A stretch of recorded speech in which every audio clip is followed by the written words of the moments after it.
বিনিয়োগের জন্য বাংলাদেশ সবার জন্য উন্মুক্ত, বাড়তি খরচ ছাড়া ব্যবসা করতে বিদেশিদের বিনিয়োগের আহ্বান প্রধান উপদেষ্টার, তরুণদের উদ্যোক্তা হওয়ার পরামর্শ।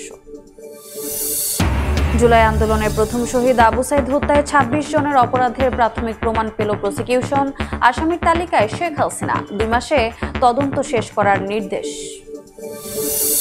মুজিব বর্ষ পালন, মুরাল ও ভাস্কর্য নির্মাণে রাষ্ট্রের ৪,০০০ কোটি টাকা ব্যয়, শেখ হাসিনা, রেহানা সহ কয়েকজনের বিরুদ্ধে অভিযোগ, ৭ সদস্যের তদন্ত কমিটি দুদকের। ডিসেম্বরেই নির্বাচনের রোড ম্যাপ চায় বিএনপি, শিগগিরই প্রধান উপদেষ্টার সঙ্গে বৈঠকের আশ্বাস সালাউদ্দিনের, প্রবাসীদের বড় পরিসরে ভোটের আওতায় আনার সিদ্ধান্ত ইসি। এবং বৈশাখী শোভাযাত্রায় বাঙালি ছাড়াও নিজস্ব সংস্কৃতি তুলে ধরবে ২৭টি জাতিগোষ্ঠী, জানালেন উপদেষ্টা ফারুকী। ইসরায়েলি গণহত্যার প্রতিবাদে গান পরিবেশন করবে বাম্বা।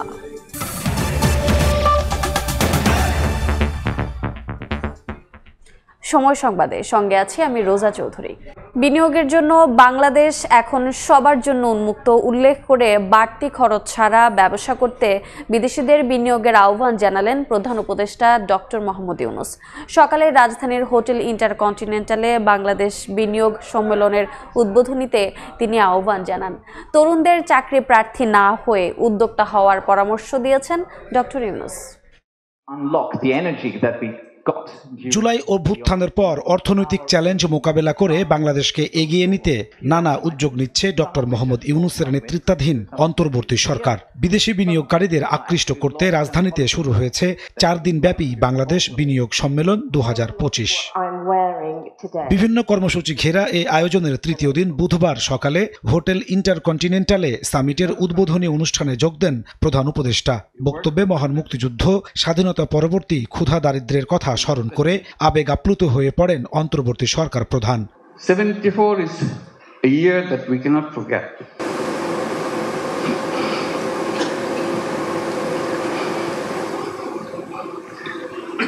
বিনিয়োগের জন্য বাংলাদেশ এখন সবার জন্য উন্মুক্ত উল্লেখ করে বিদেশিদের বাংলাদেশে নির্দ্বিধায় ব্যবসা করার আহ্বান জানান প্রধান উপদেষ্টা। Where you're wide, we're open, we embrace the world. So if you want to make a business with a purpose, along with the business that we do, Bangladesh is the place. It has very powerful, crazy ideas and made them happen. So we invite you to join that crowd. Not only change Bangladesh by your business, change the world. তরুণদের চাকরি প্রার্থী না হয়ে উদ্যোক্তা হওয়ার আহ্বান জানিয়ে doctor Yunus বলেন, তথ্য প্রযুক্তি ও উদ্ভাবনী চিন্তার মাধ্যমে বাংলাদেশকে এগিয়ে নিয়ে যাবে তরুণ প্রজন্ম। The young people get excited about it. Because all of you are entrepreneurs, not job seekers. Think like an entrepreneur, make things happen. Together, those young generation will change the world. They have the technology, they have the creativity, innovativeness, in problem-solving ideas.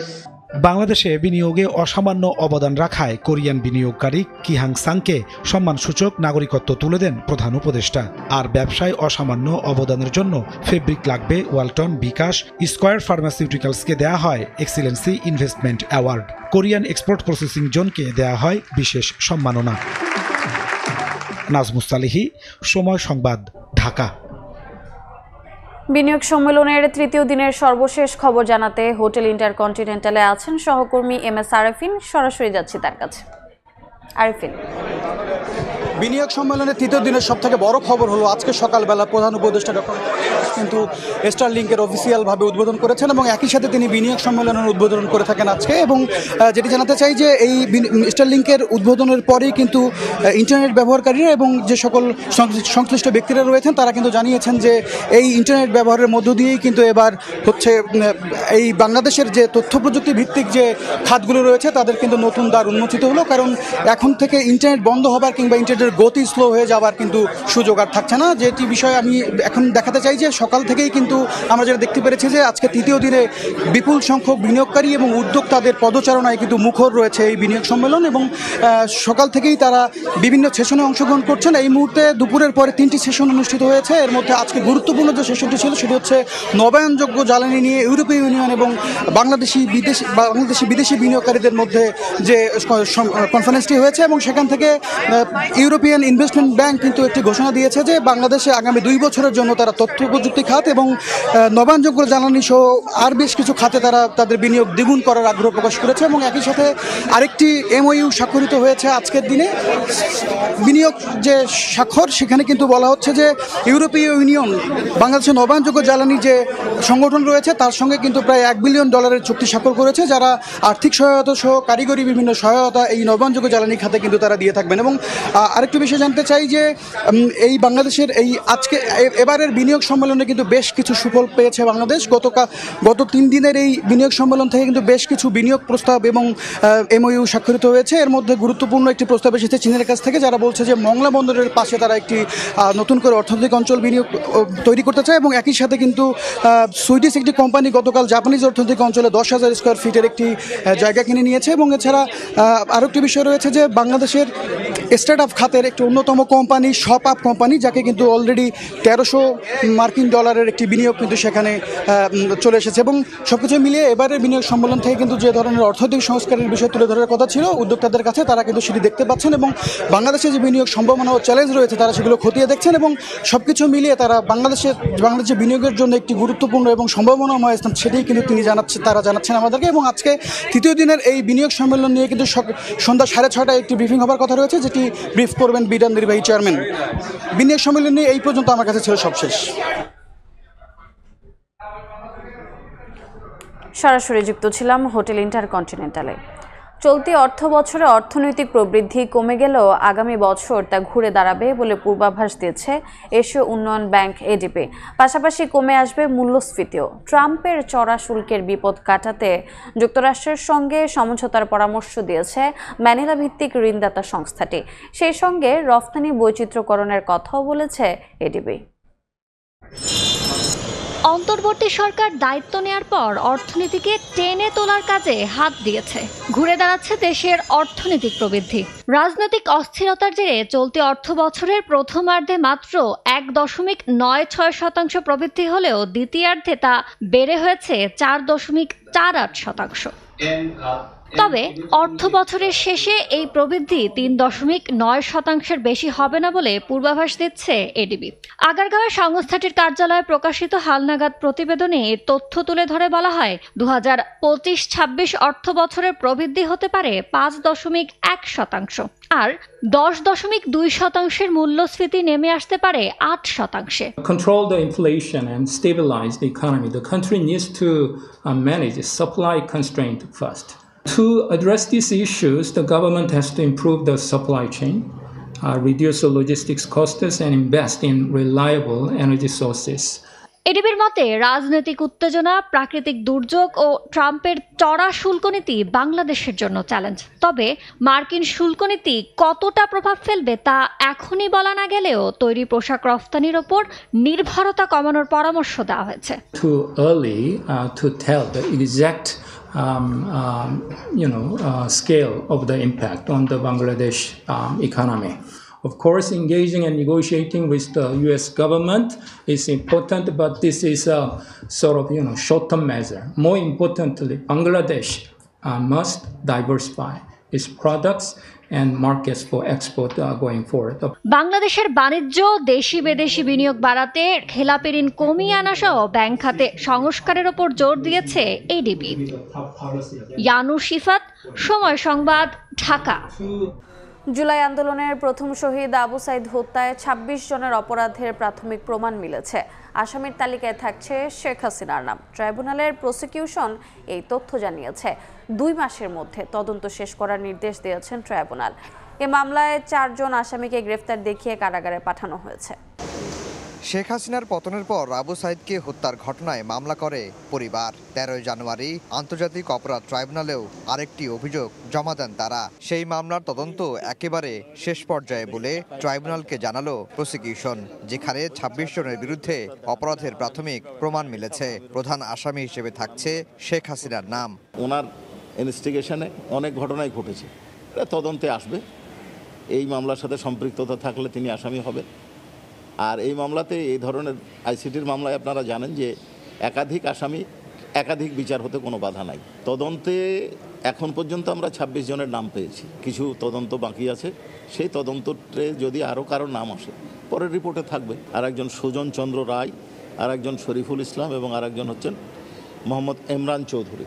Tribunal সন্তুষ্ট চিত্তে তাদেরকে এই মামলায় গ্রেপ্তার দেখিয়ে jail হাজতে প্রেরণ করেছে। মুজিব বর্ষ পালন, মুরাল ও ভাস্কর্য নির্মাণের নামে রাষ্ট্রের 4,000 কোটি টাকা ব্যয়। শেখ হাসিনা ও তার বোন রেহানার বিরুদ্ধে অভিযোগ খতিয়ে দেখছে দুদক। তথ্য সংগ্রহে বিভিন্ন দফতরে চিঠি পাঠিয়েছে এ বিষয়ে গঠিত 7 সদস্যের কমিটি। এদিকে চাঁপাইনবাবগঞ্জের সাবেক এমপি আব্দুল ওদুদের বিরুদ্ধে মামলা করেছে দুদক। এদিন দুদকে অভিযোগ জমা দিয়ে জাতীয় নাগরিক পার্টির উত্তরাঞ্চলের মুখ্য সংগঠক সার্জিস আলম জানান, অতীতে দুদককে ব্যবহার করে সাম্রাজ্য গড়ে তুলেছেন অনেকেই। সম্মান প্রদর্শনের জন্য বিনীত অনুরোধ। 2020 সালে ব্যাপক আয়োজনে মুজিব জন্মশতবর্ষ পালন করে আওয়ামী লীগ সরকার। অফিস আদালত থেকে শুরু করে দেশে বিদেশে নানা কর্মসূচিতে খরচ হয় রাষ্ট্রের কোটি কোটি টাকা। স্বাধীনতার মহানায়ক বঙ্গবন্ধু। দুদকের অভিযোগে বলা হচ্ছে প্রায় 4,000 কোটি টাকা ব্যয়ে মুজিব বর্ষ পালন ও 10,000-এর বেশি মুরাল ও ভাস্কর্য নির্মাণ করে রাষ্ট্রের অর্থ অপচয় করা হয়েছে। এসব অর্থ শেখ হাসিনা, তার বোন শেখ রেহানা সহ সংশ্লিষ্টরা বিভিন্নভাবে লুটপাট করেন বলে অভিযোগ, যা খতিয়ে দেখতে 7 সদস্যের কমিটি গঠন করা হয়েছে। মুজিব বর্ষ পালন এবং শেখ মুজিবের 10,000-এর বেশি মুরাল ও ভাস্কর্য নির্মাণ করে অর্থ অপচয় ও ক্ষতি সাধনের অভিযোগ সংক্রান্ত একটি অভিযোগ অনুসন্ধান চলমান রয়েছে। এই সংক্রান্তে গঠিত অনুসন্ধান দল অনুসন্ধান সংক্রান্তে রেকর্ডপত্র সংগ্রহ করছেন। এদিকে চাঁপাইনবাবগঞ্জ 3 আসনের সাবেক এমপি আব্দুল ওদুদ ও তার স্ত্রীর বিরুদ্ধে 200 কোটি টাকার সন্দেহজনক লেনদেনের অভিযোগে মামলা করেছে দুদক। তার বিরুদ্ধে দুর্নীতি দমন কমিশন আইন 2004, মানি লন্ডারিং প্রতিরোধ আইন 2012 এবং দুর্নীতি প্রতিরোধ আইন 1947-এর সংশ্লিষ্ট ধারায় এটি মামলার রুজুর সিদ্ধান্ত গৃহীত হয়েছে। এদিন জাতীয় নাগরিক পার্টির মুখ্য সংগঠক হাসনাত আব্দুল্লাহ ও সার্জিস আলম দুদকে অভিযোগ জমা দেন। পরে বলেন, দুদককে ব্যবহার করে বিগত সরকারের সময় অনেকে সাম্রাজ্য গড়েছেন, বিভিন্ন জনকে করা হয়েছে হয়রানি। অনেককে সাম্রাজ্য তৈরি করতে সহযোগিতা করা হয়েছে একদম কালো টাকার। আবার অনেক ভালো মানুষকে এটার মধ্যে দিয়ে বছরের পর বছর ধরে ভোগান্তিতে রাখা হয়েছে, অস্বস্তিতে রাখা হয়েছে। তো সেই জায়গা থেকে আমরা চাই দুদকের মতো ফাংশন করুক। তাদের প্রত্যাশা, দুদকের চেয়ারম্যানের নেতৃত্বে নতুন কমিশন জনমানুষের আকাঙ্ক্ষা পূরণ করবে। তাসলিম তৌহিদ, সময় সংবাদ, ঢাকা।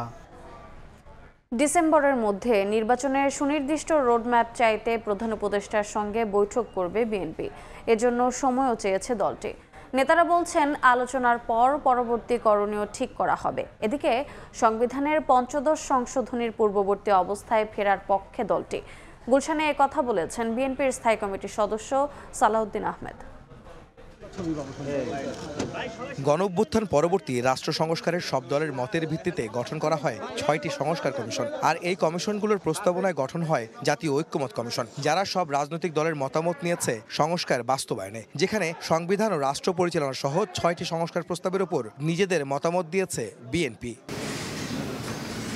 তবে বিএনপি বলছে, সংবিধানের 15 সংশোধনীর পূর্ববর্তী অবস্থায় ফিরতে তারা পরামর্শ দিয়েছে জাতীয় ঐক্যমত্য কমিশনকে। গুলশানে বিএনপি চেয়ারপারসনের কার্যালয়ে সাংবাদিকদের এই কথা জানান দলটির স্থায়ী কমিটির সদস্য সালাউদ্দিন আহমেদ। আমরা সংবিধানের প্রস্তাবনার কি চাই সেটা উল্লেখ করেছি যে 15 সংশোধনী পূর্ববর্তী অবস্থা বহাল চাই। তা ত্রয়োদশ চতুর্দশ সংশোধনীতে যা ছিল, এখন সেটার মধ্যে আছে মহান আল্লাহর উপর আস্থা, বিশ্বাস, জাতীয়তাবাদ, গণতন্ত্র, সমাজতন্ত্র অর্থাৎ সামাজিক ও অর্থনৈতিক ন্যায় বিচার, সেটা আমরা বহাল চেয়েছি এবং সেই প্রিয়াম্বলের সেই প্রস্তাবনার পুরোটা আমরা ওইভাবেই জবাব দিয়েছি যে আমরা এটা চাই। ঐক্যমত কমিশন প্রস্তাবিত জাতীয় সাংবিধানিক কমিশন গঠনের সঙ্গেও একমত নয় বিএনপি। এনসিসির মাধ্যমে জরুরি অবস্থা জারির পক্ষেও সায় নেই দলটির, জানান সালাউদ্দিন আহমেদ। একে তো এনসিসি আমরা মানি না, দ্বিতীয় হচ্ছে জরুরি অবস্থা জারির সময়ে তারা যে প্রস্তাব করেছে যে মানুষের যে সমস্ত মৌলিক অধিকারগুলো স্থগিত থাকে এগুলো স্থগিত থাকবে না, তারা রিড করতে পারবে, অন্যান্য বিষয়ে মৌলিক অধিকারগুলো থাকবে। তো জরুরি অবস্থার মানে কি? জরুরি অবস্থার মানে হলো যে কিছু কিছু অধিকার স্থগিত থাকবে। তো সেই জন্য আমরা বলেছি এটা বোধহয় বাস্তবায়নক নয়, সেই বিষয়ে আমরা একমত হতে পারলাম না। ডিসেম্বরের মধ্যেই নির্বাচনের সুনির্দিষ্ট রোডম্যাপ চাইতে প্রধান উপদেষ্টার সঙ্গে সাক্ষাতের সময় চেয়েছে বিএনপি, এই কথাও জানান সালাউদ্দিন আহমেদ। আমরা মাননীয় প্রধান উপদেষ্টার কাছে সুনির্দিষ্টভাবে আগামী জাতীয় সংসদ নির্বাচনের জন্য ডিসেম্বরের আগে একটা রোডম্যাপ অবশ্যই আমরা চাইব, যাতে উনি ক্লিয়ারলি জাতির সামনে যথাযথ প্রক্রিয়ায় উপস্থাপন করেন, যাতে জাতির মধ্যে যে একটা অনিশ্চিত অস্থিরতা ভাব আছে এবং রাজনীতির মধ্যে একটা স্থিতিশীলতা আসে, অর্থনৈতিক কর্মকাণ্ডে যাতে একটা গতিশীলতা আসে। থাইল্যান্ডে ভারতের প্রধানমন্ত্রী নরেন্দ্র মোদীর সঙ্গে ডক্টর মোহাম্মদ ইউনূসের বৈঠকে জন আকাঙ্ক্ষার প্রতিফলন হয়েছে বলেও মন্তব্য করেন বিএনপির এই নেতা। একটা রোডম্যাপ অবশ্যই আমরা চাইব। আহমেদ সালেহীন, সময় সংবাদ, ঢাকা। আগামী জাতীয় নির্বাচনে প্রবাসীদের বড় পরিসরে ভোটের আওতায় আনার সিদ্ধান্ত নিয়েছে নির্বাচন কমিশন। থাকবে অনলাইনে নিবন্ধন প্রক্রিয়ার সুযোগ। ভোট গ্রহণের জন্য রাখা হবে একাধিক পদ্ধতি। সকালে নির্বাচন ভবনে সংবাদ সম্মেলনে এ তথ্য জানান কমিশনার আবুল ফজল মোহাম্মদ সানাউল্লাহ। বলেন, প্রবাসীদের ভোটের আওতায় আনতে গঠিত হচ্ছে পর্যালোচনা কমিটি। প্রক্সি ভোট নিয়ে ইসি আগের অবস্থানে আছে বলেও জানান তিনি। আগামী জাতীয় নির্বাচনে প্রবাসীদের বড় পরিসরে ভোট দেওয়ার সুযোগ করে দিতে বিশেষজ্ঞদের মতামত জানতে মঙ্গলবার এক কর্মশালার আয়োজন করে নির্বাচন কমিশন। এতে প্রবাসীদের ভোটদানের 3টি পদ্ধতি নিয়ে বিশেষজ্ঞদের মতামত চাওয়া হয়। সবগুলো পদ্ধতি নিয়েই পক্ষে বিপক্ষে মতামত উঠে আসে। বুধবার নির্বাচন ভবনে মঙ্গলবারের কর্মশালা নিয়ে সংবাদ সম্মেলন করেন নির্বাচন কমিশনার আবুল ফজল মোহাম্মদ সানাউল্লাহ। কর্মশালায় উঠে আসা পরামর্শ ও এ সংক্রান্ত কমিটি গঠনের কথা জানান তিনি।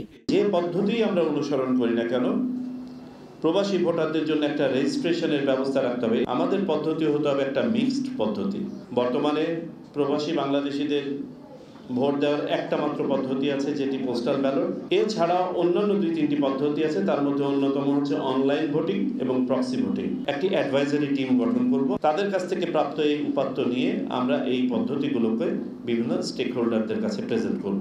বড় পরিসরে প্রবাসীদের ভোটের আওতায় আনতে হলে প্রক্সি পদ্ধতিতে ভোটের উপর কমিশনের সমর্থন পুনর্ব্যক্ত করেন তিনি।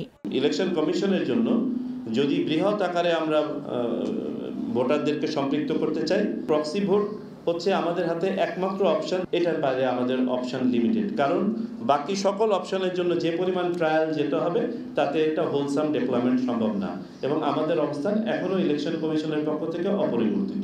আগামী নির্বাচনে প্রবাসীদের যে পরিসরেই হোক না কেন ভোট দেওয়ার সুযোগ থাকবে বলে জানান এই নির্বাচন কমিশনার। কাউসার চৌধুরী কুমু, সময় সংবাদ, ঢাকা। অন্তর্বর্তী সরকারকে জাতীয় সরকারের রূপদানের দাবি জানিয়েছে গণ অধিকার পরিষদ। দুপুরে জাতীয় ঐকমত্য কমিশনে এসে সংস্কার কমিশনের সুপারিশের বিষয়ে নিজেদের মতামত তুলে ধরেন দলটির নেতাকর্মীরা। জাতীয় নির্বাচনে অংশ নিতে বয়সসীমা 25-এর পরিবর্তে 23 বছর করার সুপারিশ করেন তারা।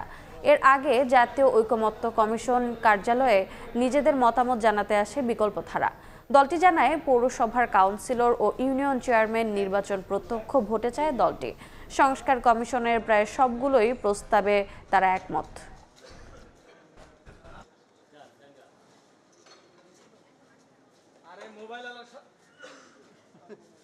জনপ্রশাসন সংস্কার কমিশনের প্রস্তাবনার মধ্যে পৌরসভার নির্বাচন এবং ইউনিয়ন পরিষদের চেয়ারম্যান নির্বাচন প্রত্যক্ষ ভোটে নির্বাচনের প্রস্তাব করছি। অন্তর্বর্তীকালীন সরকারকে জাতীয় সরকারের রূপদান করে সংবিধান সংস্কার করা এবং সংস্কারকৃত সংবিধান এর অধ্যাদেশের মাধ্যমে সেই সংস্কৃত সংবিধানকে মাধ্যমে আগামীর যে জাতীয় নির্বাচন সেই জাতীয় নির্বাচন অনুষ্ঠিত হবে।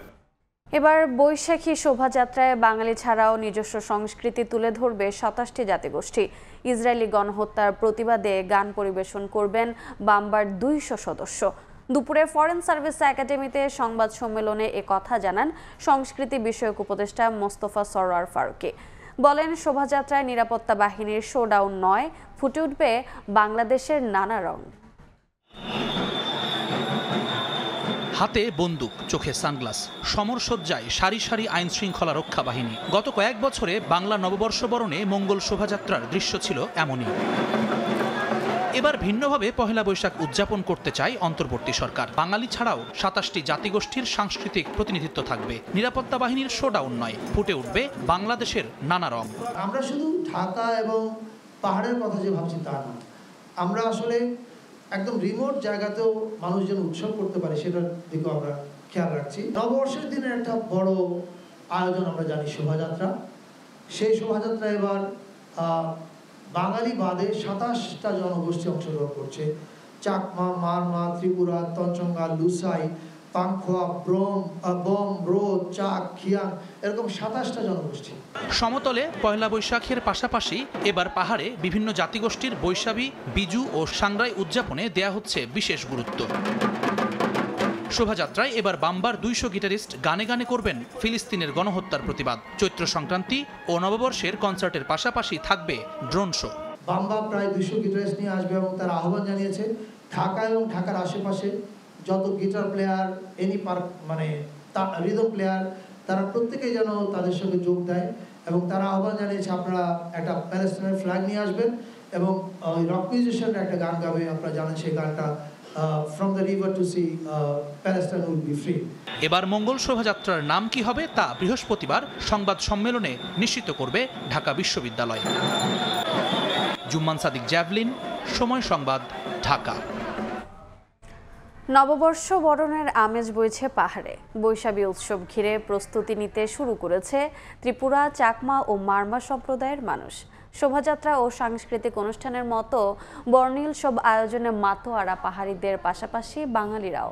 এর মাধ্যমে সম্প্রীতির বন্ধন আরও সুদৃঢ় হবে বলে মনে করছেন আয়োজকরা।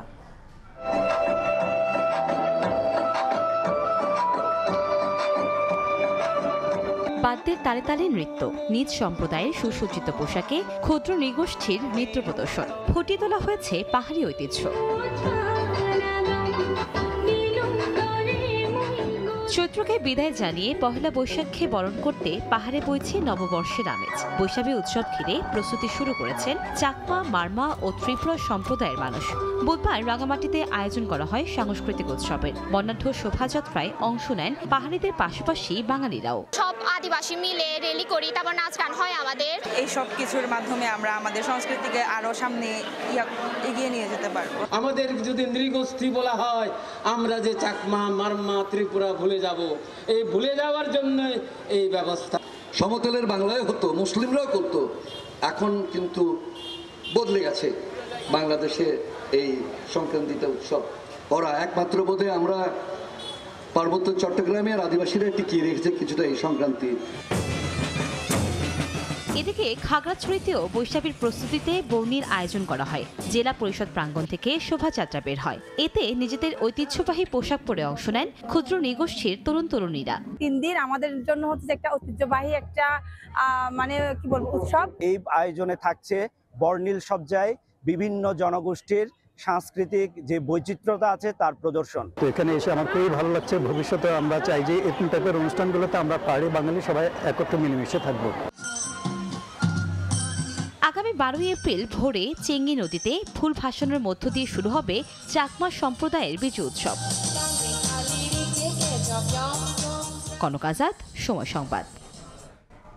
হজ ব্যবস্থাপনায় গাফিলতি পেলে অভিযুক্ত এজেন্সির লাইসেন্স বাতিল করা হবে বলে হুঁশিয়ারি দিয়েছেন ধর্ম উপদেষ্টা ডক্টর আফম খালিদ হোসেন। সকালে রাজধানীর ওসমানী স্মৃতি মিলনায়তনে তিনি বলেন, সুষ্ঠুভাবে হজ ব্যবস্থাপনায় প্রয়োজনীয় পদক্ষেপ নেওয়া হয়েছে। এবার যাত্রীদের চিকিৎসায় সৌদি আরবে 200 চিকিৎসক, নার্স ও 1 কোটি টাকার ওষুধ নেওয়া হচ্ছে। তিনি বলেন, এখনও বাড়ি ভাড়া ও পরিবহন ঠিক না করায় 9টি এজেন্সিকে কারণ দর্শানোর নোটিশ দেওয়া হয়েছে। নির্ধারিত সময়ে সমাধান না হলে অভিযুক্তদের বিরুদ্ধে ব্যবস্থা নেওয়া হবে। এবছর 5200 জন সরকারিভাবে নিবন্ধন করেছেন, আর বেসরকারিভাবে নিবন্ধন করেছেন 81,900 জন। তবে এজেন্সির অবহেলার কারণে 10,487 জনের সুষ্ঠু ব্যবস্থাপনা নিয়ে শঙ্কা দেখা দিয়েছে।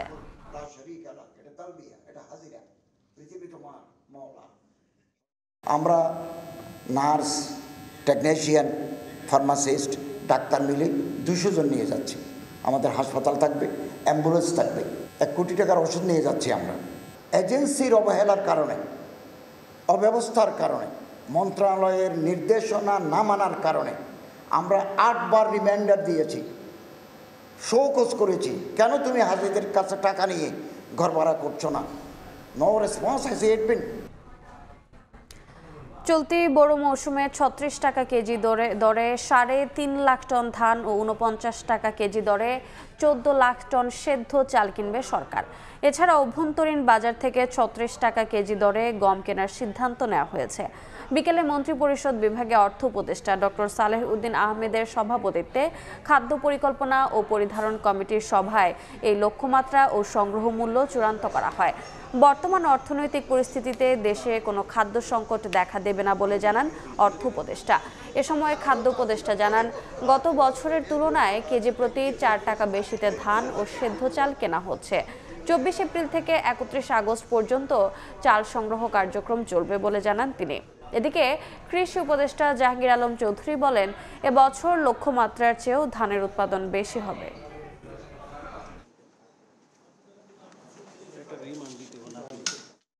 এইবার আমরা ধানের ক্ষেত্রে 36 টাকা, তাই না? আর বড় ধানের, আর চালের ব্যাপারে 49 টাকা আমরা ধার্য করেছি। আর গম তেমন আনি নাই, তবু গমটা আমরা নোশনাল 36 টাকা বলেছি যে গম যদি প্রকিউর করি। আমাদের যে লক্ষ্যমাত্রা যেটা নির্ধারণ করা হয়েছে, আল্লাহ দিলে এবার লক্ষ্যমাত্রার থেকে আমার মনে হয় বেশি উৎপাদন হবে যদি পরিস্থিতি ভালো থাকে। অভিযানে গিয়ে নিয়মিত হামলার শিকার হচ্ছে পুলিশ। গত 8 মাসে সারা দেশে মব তৈরি করে পুলিশের ওপর 300-র বেশি হামলা হয়েছে। সাবেক পুলিশ প্রধান ও বিশ্লেষকরা বলছেন, পুলিশকে ঠিকমতো দায়িত্ব পালন করতে না দিলে আইন শৃঙ্খলা পরিস্থিতির অবনতি হতে বাধ্য। পুলিশ সদর দফতর বলছে, মব তৈরি করে হামলাকারীদের বিরুদ্ধে কঠোর হতে মাঠ পর্যায়ে নির্দেশনা দেওয়া হচ্ছে। শুধু এই 2 ঘটনায় নয়, পুলিশ সদর দফতরের তথ্য বলছে প্রায় দিনই হামলার শিকার হচ্ছে পুলিশ। গত 8 মাসে পুলিশের ওপর আক্রমণ হয়েছে 300-র বেশি। দেশের আইন শৃঙ্খলা পরিস্থিতি অবনতির জন্য এসব হামলাও বড় কারণ বলে মনে করেন এই আইন ও অপরাধ বিশ্লেষক। একটা দেশের প্রধান বিষয়টা হচ্ছে আইন শৃঙ্খলা, সেটা যারা রক্ষা করে তারা হচ্ছে পুলিশ। যে সমস্ত পরিস্থিতির মুখোমুখি তারা হয়েছে, সেটা যদি আপনি ক্ষতিপূরণ না করেন, সেটাকে যদি আপনি অ্যাড্রেস না করেন, তাহলে পরে তো আইন শৃঙ্খলা পরিস্থিতি ভালো হওয়াটা খুব কঠিন। প্রশাসনিক পদক্ষেপ, পুলিশের কাজে বাধা প্রদানকারীদের বিরুদ্ধে সরকারকে কঠোর হওয়া তাগিদ সাবেক এই পুলিশ প্রধানের। এখন যারা ক্ষমতায় অধিষ্ঠিত আছেন সেখান থেকে খুব কড়া মেসেজ থাকতে হবে। আইন শৃঙ্খলা রক্ষা করাটায় কোনো শৈথিল্য চলবে না, দৃঢ়তা দেখাতে হবে এবং ফেস করতে হবে। অপরাধ নির্মূলে পুলিশ সদর দফতর বলছে, মব তৈরি করে হামলাকারীদের আর কোনো ছাড় দেওয়া হবে না। ভবিষ্যতেও দেখা যায় যে পুলিশকে তার দায়িত্ব পালন করতে দিতে কোনো ধরনের বাধা আসছে বা কেউ উদ্যত হচ্ছে, সেটি যথাযথ যে আইনি ব্যবস্থা সেটি তাৎক্ষণিকভাবে সেটি কিন্তু গ্রহণ করা হবে। ব্রাহ্মণবাড়িয়ার বিজয়নগরের সীমান্ত থেকে কৃষককে ধরে নিয়ে মুমূর্ষ অবস্থায় ফেলে যায় ভারতীয় সীমান্তরক্ষী বাহিনী। পরে হাসপাতালে চিকিৎসাধীন অবস্থায় তার মৃত্যু হয়। স্বজনদের দাবি, বিএসএফ সদস্যরা মারধর করেছেন তাকে। অভিযোগ খতিয়ে দেখছে বিজিবি। ঈদুল ফিতরে মহাসড়কে 315টি দুর্ঘটনায় নিহত হয়েছেন 322 জন, আহত 826 জন যাত্রী। সবচেয়ে বেশি মৃত্যু মোটরসাইকেল দুর্ঘটনায়। যাত্রী কল্যাণ সমিতির মহাসচিব জানান, মহাসড়কে ব্যাটারি চালিত রিকশা চলাচল দুর্ঘটনার প্রধান কারণ। ঈদযাত্রায় পরিবহন মাফিয়াদের দৌরাত্ম্য কম থাকলেও বাড়তি ভাড়া আদায়ের অভিযোগ ছিল বলেও জানান তিনি। আরও অতিরিক্ত ভাড়া আদায়ের নৈরাজ্য রেকর্ড ভেঙেছে। প্রতিবেদনে বলা হয়, এসব দুর্ঘটনায় নিহতের সংখ্যা 322, আহত হয়েছেন 826 জন। দুর্ঘটনার শীর্ষে রয়েছে মোটরসাইকেল। একই সময়ে রেলপথে 21টি ছোট বড় দুর্ঘটনায় 20 জন নিহত এবং 8 জন আহত হয়েছে। নৌপথে 4টি দুর্ঘটনায় 10 জন নিহত, 1 জন আহত ও 1 জন নিখোঁজ হওয়ার খবর গণমাধ্যমে বেরিয়েছে। হাসপাতালের তথ্য বিশ্লেষণ করলে হতাহতের সংখ্যা কমপক্ষে 10 গুণ বাড়তে পারে। সড়কে ফিটনেসবিহীন যানবাহন চলাচল বন্ধ করা, নিষিদ্ধ 3 হুইলার, ব্যাটারি চালিত রিক্সা, মোটরসাইকেল এবং ইজি বাইকের আমদানি জরুরি ভিত্তিতে বন্ধ করা, দেশব্যাপী উন্নত মানের আধুনিক বাস নেটওয়ার্ক গড়ে তোলার জন্য আমরা সরকারের কাছে জোর দাবি জানাচ্ছি। সময় সংবাদে আরও থাকছে।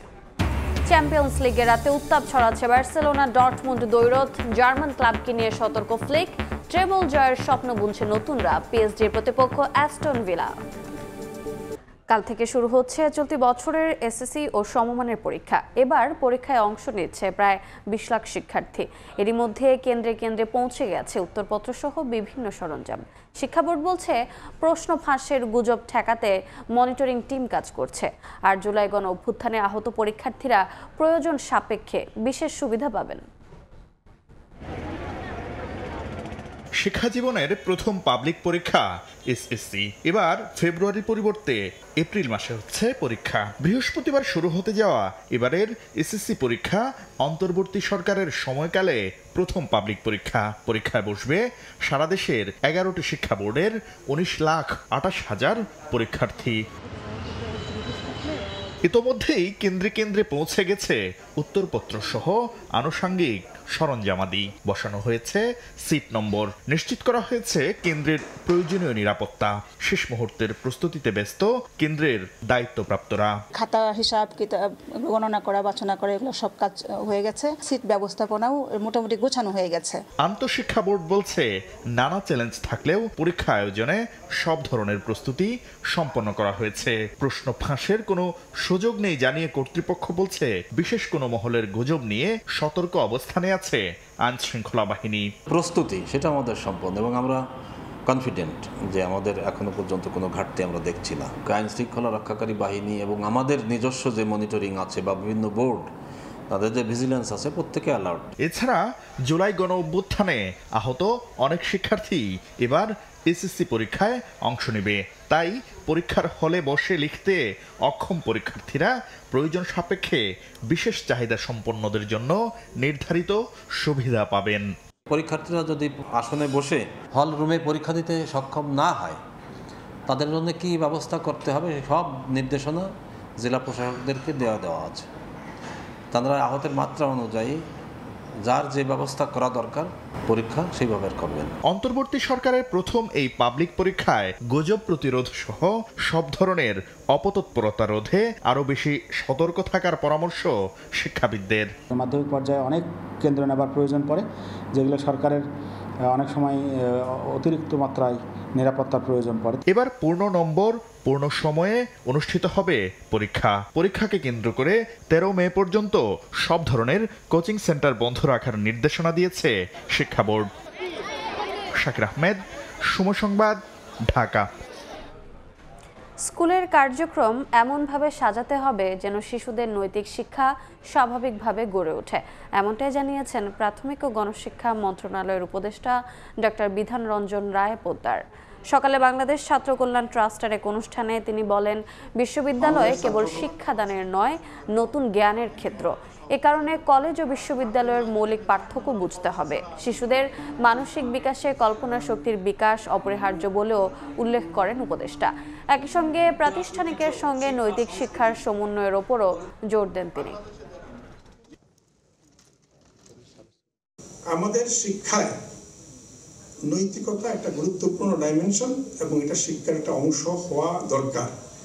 একই সঙ্গে আমি বলতে চাই এই বিষয়টা দুইভাবে প্রতিফলিত হবে, শুধু কারিকুলামে না, শুধু বাচ্চা পড়লো তা না, সামগ্রিক স্কুল অ্যাক্টিভিটির মধ্যেই অ্যাক্টিভিটিগুলোকে এইভাবে অর্গানাইজ করতে হবে যেন বাচ্চা এই নৈতিকতার প্র্যাকটিসটা হয়। বাচ্চা বয়সে যদি তার আচরণের মাধ্যমে এটা অনবরত প্র্যাকটিস হয় তাহলেই শুধুমাত্র ভবিষ্যতে আমরা আশা করতে পারি যে তার আচরণে এটা প্রকাশিত হবে।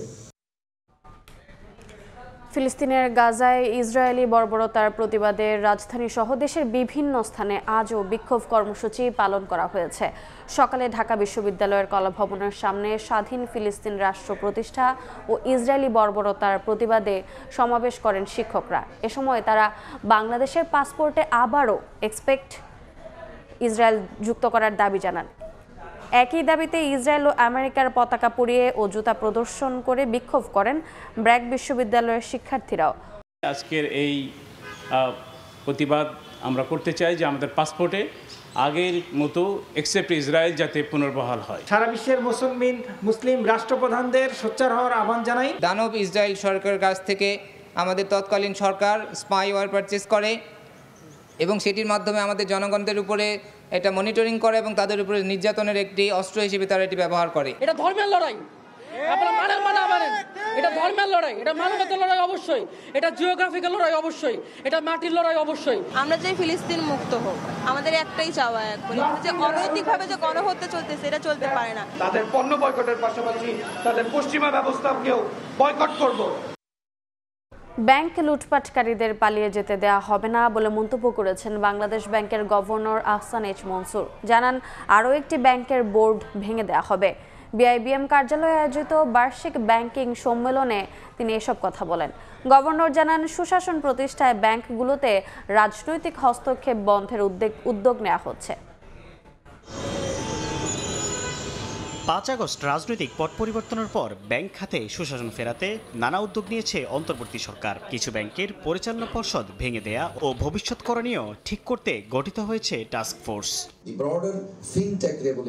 বুধবার সকালে বিআইবিএম কার্যালয়ে আয়োজিত বার্ষিক ব্যাংকিং সম্মেলনে ব্যাংক মালিকদের সংগঠন বিএবির চেয়ারম্যান বলেন, এসব উদ্যোগের পাশাপাশি গ্রাহকদের আস্থা বাড়ানোর উপর সরকারকে গুরুত্ব দিতে হবে। And Bangladesh Bank management is taking very strong steps to salvage those banks. But to salvage them, first of all, now we got to have to develop the confidence of the depositor and the confidence of the investor. সম্মেলনের উদ্বোধনীতে প্রধান অতিথির বক্তব্যে governor জানান, সবগুলো ব্যাংকের অবস্থা খারাপ নয়, তবে যারা ব্যাংক লুটপাট করেছে তাদের ছাড় দেওয়া হবে না। Governance failure because of political interventions and so on. Accumulation of large non performing loan হয়ে গেছে আমাদের এখানে, যেটা ক্রমান্বয়ে বাড়ছে। ইট ওয়াজ এ misrepresentation of 8%, 9%, 10%. It's not going to be less than 30%. So that itself is a major problem, but that is the manifestation, that is a symptom. Concentration of ownership of banks, concentration of loan. Governor আরও জানান, গ্রাহকদের স্বার্থে ব্যাংকের পরিচালনা পর্ষদে হস্তক্ষেপ করবে কেন্দ্রীয় bank. কয়েক সপ্তাহের মধ্যে আরও একটি ব্যাংকের বোর্ড ভেঙে দেওয়া হবে। সাইফুল ইসলাম, সময় সংবাদ, ঢাকা। অরক্ষিত নিরাপত্তা বেষ্টনী আর অনিয়মের কারণে এশিয়ার সবচেয়ে বড় সাফারি পার্কটি এখন বিলুপ্তির মুখে। একের পর এক দুর্লভ প্রাণী চুরির কারণে গাজীপুর সাফারি পার্কে কমে যাচ্ছে প্রাণীর সংখ্যা। এমন পরিস্থিতিতে পার্কটি পরিদর্শনে ছুটে গেছেন পরিবেশ ও বন উপদেষ্টা সৈয়দা রিজওয়ানা হাসান। পার্কটির এমন দশার পেছনে একটি সংঘবদ্ধ চক্র রয়েছে বলে মনে করেন তিনি। এশিয়ার সবচেয়ে বড় safari park Gazipur safari park. কথা ছিল এটি হবে বনজ প্রাণীদের নিরাপদ আবাসন, তবে বাস্তবতা ভিন্ন। সাম্প্রতিক সময়ে পার্ক থেকে চুরি হয়েছে বেশ কিছু দুর্লভ প্রাণী। সবশেষ গত মাসে কড়া নিরাপত্তার মাঝেও এখান থেকে চুরি হয় বিলুপ্ত প্রায় 3টি আফ্রিকান লেমুর। এই ঘটনার পর থেকেই সাফারি পার্কের নিরাপত্তা ব্যবস্থা নিয়ে প্রশ্ন উঠেছে। এমন বাস্তবতায় বুধবার পার্কটি পরিদর্শন করেন পরিবেশ ও বন উপদেষ্টা সৈয়দা রিজওয়ানা হাসান। ঘুরে দেখেন 3690 একর জায়গা জুড়ে বিস্তৃত এই পার্ক। একের পর এক প্রাণী চুরির ঘটনায় উদ্বেগ প্রকাশ করে উপদেষ্টা বলেন, একটি সংঘবদ্ধ অপরাধ চক্র দুর্লভ প্রাণীগুলোকে টার্গেট করেছে। শিগগিরই তদন্ত কমিটি গঠন করে তাদের খুঁজে বের করার কথাও জানান তিনি। এই তদন্তে আসলে ক্রাইম এক্সপার্টকে যুক্ত করা উচিত। শুধুমাত্র বনের এক্সপার্ট, বন্য প্রাণীর এক্সপার্ট দিয়ে হবে না, এখানে যারা ক্রাইম বোঝে তাদেরও যুক্ত হওয়া উচিত। সাফারি পার্কের মূল পরিকল্পনার সঙ্গে বাস্তবতার মিল নেই উল্লেখ করে উপদেষ্টা আরও বলেন, বনজ প্রাণীদের নিরাপদ আবাসস্থল নিশ্চিতে কাজ করছে সরকার। প্রয়োজনে সহায়তা নেওয়া হবে আন্তর্জাতিক বিশেষজ্ঞদের। বিপন্ন প্রাণীর মধ্যে তালিকাবদ্ধ প্রাণীকে আবদ্ধ করব, প্রজনন করতে পারবে না সে, এটা তো কোনোভাবেই গ্রহণযোগ্য হতে পারে না। সেখানে আমরা আন্তর্জাতিক সম্প্রদায়ের সাথে কথা বলে একটা সমাধানে অবশ্যই আসব। এর আগে 2024 সালে দুর্লভ দুটি ম্যাকাও পাখি চুরি ও চলতি বছরের শুরুতে একটি নীলগাই পালিয়ে গেছে এই সাফারি পার্ক থেকে। মেহেদী হাসান, সময় সংবাদ, গাজীপুর। ভারতে কার্যকর হয়েছে বিতর্কিত ওয়াকফ আইন। সংশোধিত আইনটি ঘিরে বিরোধী দল কংগ্রেস তোষণের রাজনীতি করছে বলে অভিযোগ তুলেছেন প্রধানমন্ত্রী নরেন্দ্র মোদী। যদিও ওয়াকফ আইন বাতিলের দাবিতে আন্দোলন দেশ জুড়ে ছড়িয়ে পড়েছে। এবারে চ্যাম্পিয়ন্স লিগের খবর। ইউসিএল এর কোয়ার্টার ফাইনালে রাতে বরুসিয়া ডর্টমুন্ডের মুখোমুখি হবে স্প্যানিশ জায়ান্ট বার্সেলোনা। এ ম্যাচের আগে বার্সাকে ফেভারিট মানছেন ডর্টমুন্ড কোচ, আর ঘরের মাঠে ম্যাচ হলেও মাটিতেই পা রাখছেন coach Hansi Flick. Olympic Lluis কোম্পানিতে ম্যাচ শুরু রাত 1টায়। চলতি মৌসুমে দারুণ সময় পার করছে স্প্যানিশ জায়ান্ট বার্সেলোনা। লা লিগায় নিজেদের আধিপত্য ধরে রেখেছে, চ্যাম্পিয়ন্স লিগেও আছে দুর্দান্ত ছন্দে। ট্রেবল জয়ের সম্ভাবনা নিয়ে এগিয়ে যাচ্ছে ক্লাবটা। আর সেই ধারা অব্যাহত রাখতে এবার কাতালানদের সামনে ইউসিএল কোয়ার্টার ফাইনালের মিশন, যে মিশনে বার্সার প্রতিপক্ষ জার্মান জায়ান্ট বরুশিয়া ডর্টমুন্ড। 1 কিংবা 2 নয়, টানা 22 ম্যাচ অপরাজিত বার্সেলোনা।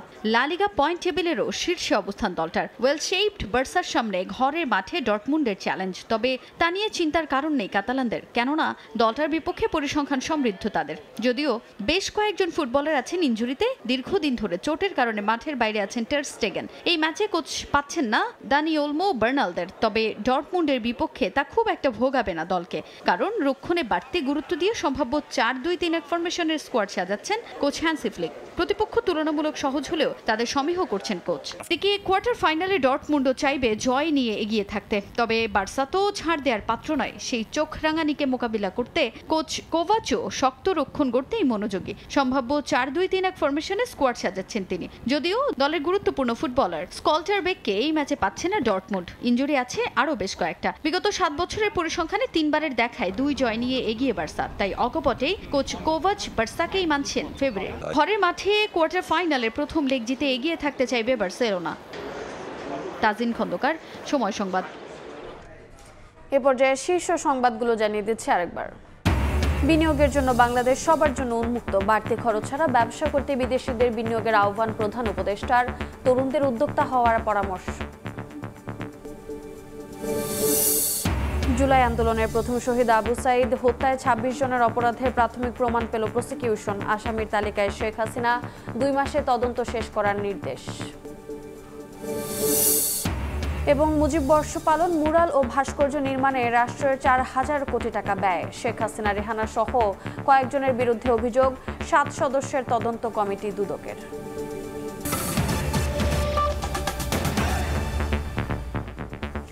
এ ছিল সময় সংবাদে, সঙ্গে থাকুন সময়ের।